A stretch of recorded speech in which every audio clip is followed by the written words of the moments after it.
ঢাকা ৩ আসনে ধানের শীষের প্রতীকের এজেন্ট এবং এই প্রার্থীর পক্ষে যারা কাজ করেছেন তাদের কাছে আমি জানতে চাবো আজকের এই নির্বাচনী পরিবেশ কেমন ছিল এবং তারা কোনো বাধার সম্মুখীন হয়েছে কিনা সে সম্বন্ধে আমি এজেন্টদেরকে জানতে চাবো।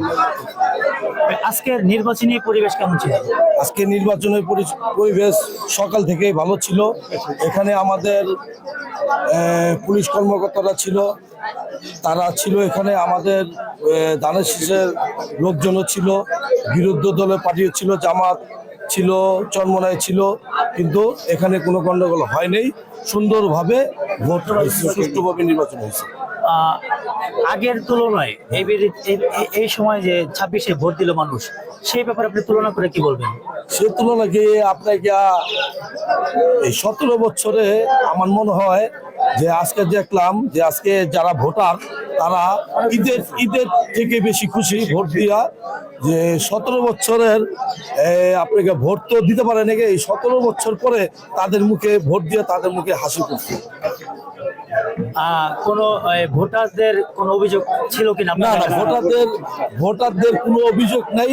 ভোটাররা যারা ভোট দিয়ে গেছে তারা বলতেছে সুন্দরভাবে ভোট হয়েছে, কোনো ধরনের কোনো গ্যাদারিং হয় নাই এখানে।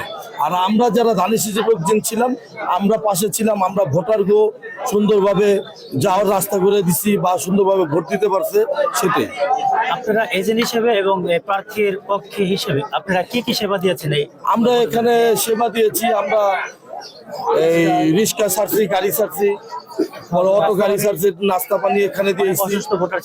অসুস্থ ভোটার ছিল রিক্সাটা বাড়ি বাড়িতে যে আপনি বাড়ির সামনে দিয়েছে, তাদের আত্মীয় স্বজন তারা রিক্সা উঠায় ভোট দিয়ে গেছে সুন্দরভাবে। এর থেকে সুন্দরভাবে ভোট হয় না। গত 17 বছর যেই ভোট হয়েছে আপনার ওটাতে একটা রুংরা পরিবেশে ভোট হয়েছে। রাইতে ভোট দিয়া দিনে বলছে ভোট হয়ে গেছে, কিন্তু এইবারে এই ধরনের কিছু হয় নাই। এবার সুন্দরভাবে ভোট হয়েছে, সবাই সুন্দরভাবে। ধানের শীষের প্রার্থীর পক্ষের একজন সমর্থক এবং কর্মী, সেই হিসেবে আপনারা কি আশা করেন আপনার প্রার্থী? আমরা তো আশা করি আমরা ইনশাল্লাহ বিজয় লাভ করি, ইনশাল্লাহ। আপনারা যদি বিজয় লাভ করেন, আপনাদের এখন ভিতরে ভোট গণনা হইতেছে, আপনাকে গণনা করার পরে পর্যন্ত আমাদের অপেক্ষা থাকতে হবে, কিন্তু ইনশাল্লাহ আমরা মনে করি আশাবাদী যে আমাদের বিজয় ইনশাল্লাহ। আপনারা যদি বিজয় হন, আপনাদের কাছ থেকে দেশবাসী কি পাবে?